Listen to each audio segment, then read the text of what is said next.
સાબરકાંઠા જિલ્લાના હિંમતનગરની dumping site ઉપર લાગી આગ। ફાયર વિભાગ સ્થળ પર પહોંચી આગ બુઝાવવાની કામગીરી હાથ ધરી।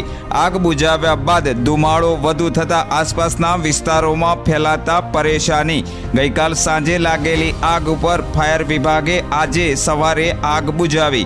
12 કલાક 3 ફાયર ફાઇટર વડે 1,80,000 લીટર પાણીનો મારો ચલાવ્યો। 15 ફાયર જવાનો 12 કલાક પછી ભારે જહેમત ઉઠાવી અને આગ ઉપર કાબૂ મેળવ્યો।